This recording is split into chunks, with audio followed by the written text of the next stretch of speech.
مشتاق یوسفی صاحب ادبی مزاح کے بہت مشہور مصنف رائٹر گزرے ہیں، بہت ہو چکے ہیں۔ ان کا ایک کتاب جو کہہ لیں یا ایک تھوڑا سا کتاب کا ایک صفحہ جو ہے چھوٹا سا بہت مختصر سا، وہ میں آپ کی خدمت میں پیش کرنا چاہوں گا۔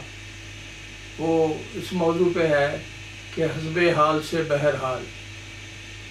تو میں فضل چودھری بول رہا ہوں ضمیر کی آواز چینل سے، اس کو شیئر کریں اور سبسکرائب کریں۔ قصہ یوں ہے کہ ایک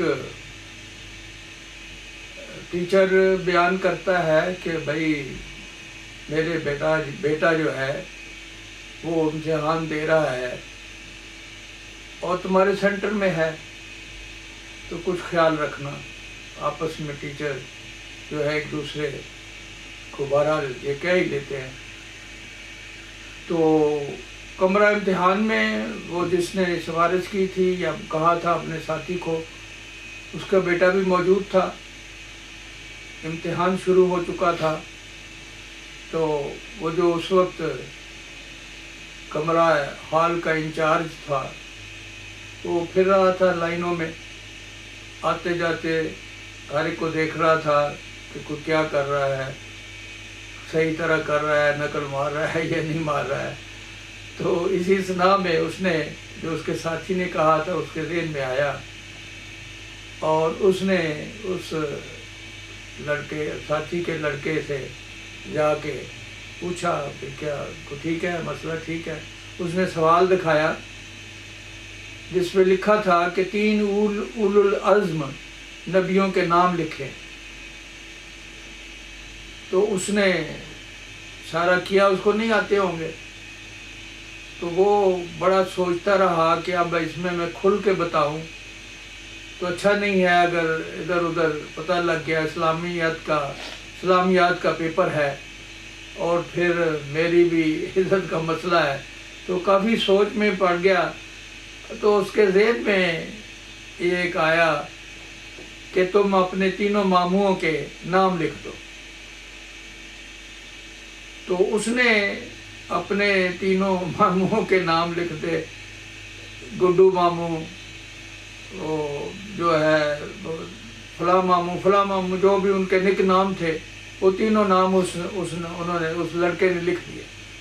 وہ دوبارہ آیا راؤنڈ پہ تو دیکھا تو بڑا حیران ہوا، اب وہ کچھ نہیں کر سکتا تھا۔ تو اس نے تو اس کو ہنٹ اس لیے دیا تھا کہ اس کے 3 ماموں کے نام جو تھے، ایک کا ابراہیم تھا، ایک کا موسیٰ تھا، ایک کا عیسیٰ تھا۔ تو اس نے بڑے ایک حکمت عملی سے اس کو اشارہ دیا کہ اپنے 3 ماموں کے نام لکھ لو۔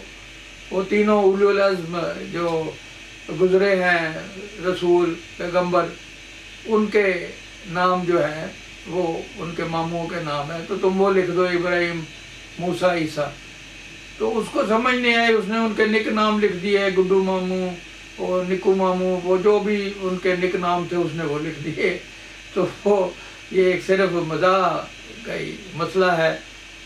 تو یہی حال ہمارے ہاں اگر غور پہ دیکھیں کہ جو لوگ مختلف جگہوں پہ بیٹھے ہوئے ہیں، ان کے آگے بھی سوال کچھ ہوتا ہے تو اس کا جواب کچھ اور ہوتا ہے، ان کی اہلیت کے حساب سے یا ان کی سوچ کے حساب سے۔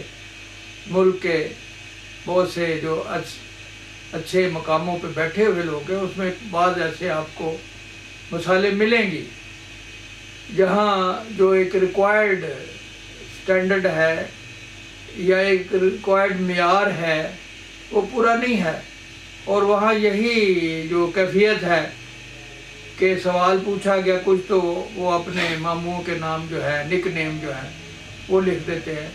اسی طرح ان کے پاس مختلف مسائل آتے ہیں، وہ ناواقف ہوتے ہیں، سوچ کم ہوتی ہے، تو ان کھال الٹے سے بتاتے ہیں، تو پھر سارے نظام میں، انتظامی نظام میں ظاہر ہے وہ کمزوریاں آتی ہیں اور آ رہی ہیں، اور وہی ہمیں نظر بھی آ رہی ہیں۔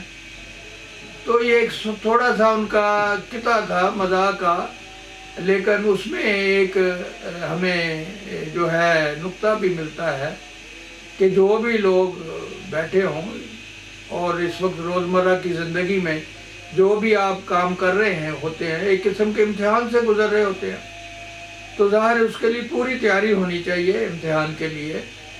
تو اسی لیے جب آپ کے اپنے کام کے لیے پوری تیاری ہوگی جو کہ آپ کا امتحان ہے، تو یقیناً آپ اچھا کریں گے۔ اگر آپ کی تیاری نہیں ہوگی تو پھر اسی اسٹوڈنٹ کی طرح جو ہے وہ آپ اپنے پرچے میں اپنے ماموں کے نک نیم ہی لکھیں گے، تو وہاں بھی آپ کے ساتھ صورتحال یہ ہوگی، مسائل کچھ ہوں گے تو آپ کے ذہن کہیں اور گھوم رہا ہوگا، تو آپ اس کا حل وہ بتا دیں گے جو اس سے متعلق نہیں ہوگا، لیکن اس کے عمل اسی طرح ہونا ہوگا، تو مشینری الٹی چلنی شروع ہو جائے گی اور ہو جاتی ہے۔ تو اس سے پھر ظاہر ہے کہ انتظامیہ کی آؤٹ پٹ جو ہے کم ہو جاتی ہے، ناکامی ہوتی ہے۔ اس طرح ہمارے اداروں میں اکثر ایسی چیزیں نظر آ رہی ہیں اور ہوتی رہتی ہیں۔